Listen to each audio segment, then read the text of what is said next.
بسم الله الرحمن الرحيم، وصلى الله على محمد وآله الطاهرين. اللهم صل على محمد وآل محمد وعجل فرجهم. ورد عن الإمام محمد الباقر عليه السلام أنه قال كما في تحف العقول: إن لله عقوبات في القلوب والأبدان، ضنك في المعيشة، ووهن في العبادة، وما ضرب عبد بعقوبة أعظم من قسوة القلب. لاحظوا هذا الحديث أخواني. الحديث فيه إشارات لطيفة جدا. يقول الإمام: الله عز وجل له عقوبات. هذه العقوبات تصيب مرة القلب، وتصيب مرة أخرى البدن.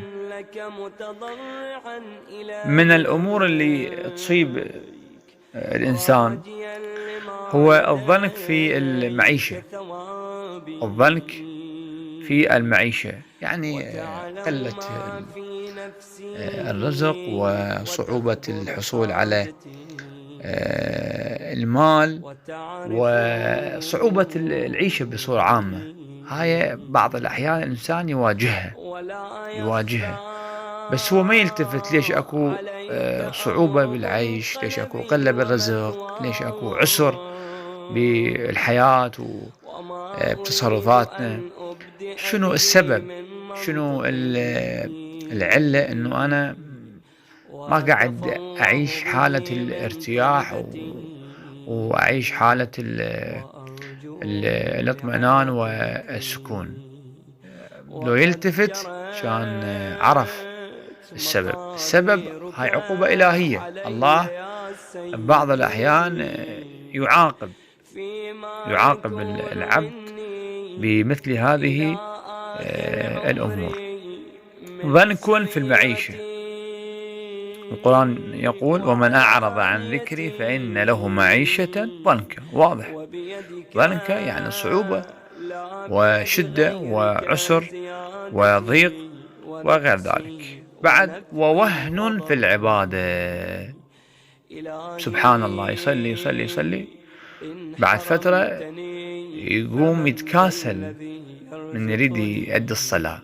شوفه يعني كل شدة، تكلف، بعسر، يلا ينهض للصلاة أو لقراءة القرآن أو لزيارة الأئمة عليهم السلام، فشوفه يكون ثقيل جدا. هذا الثقل هو سبب الذنب طبعا، وقعدت بأغلالي كما يقول الإمام علي. فالوهن في العبادة يعني الضعف في العبادة، عدم الإقبال على العبادة. هذا سبب في بعض الأحيان عقوبة إلهية. الله تبارك وتعالى يوصلها يبتلى بها بعض العباد.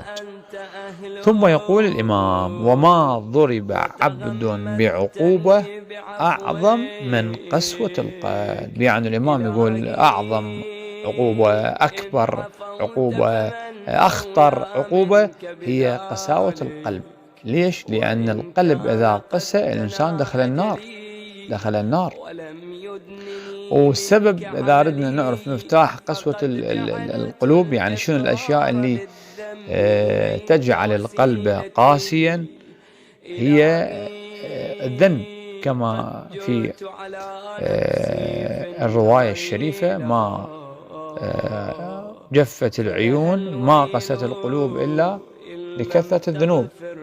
ما جفت العيون إلا لقسوة القلوب، وما قست القلوب إلا لكثرة الذنوب. فينبغي على الإنسان المؤمن السالك في طريق الله ولطريق الله عز وجل أن يراقب نفسه ويحاسب نفسه، وينتبه إلى أحواله، ينتبه إلى علاقته مع الله عز وجل، وعلاقته مع العبادات والطاعات، وعلاقته مع الله أولا، ومع الناس، ومع نفسه.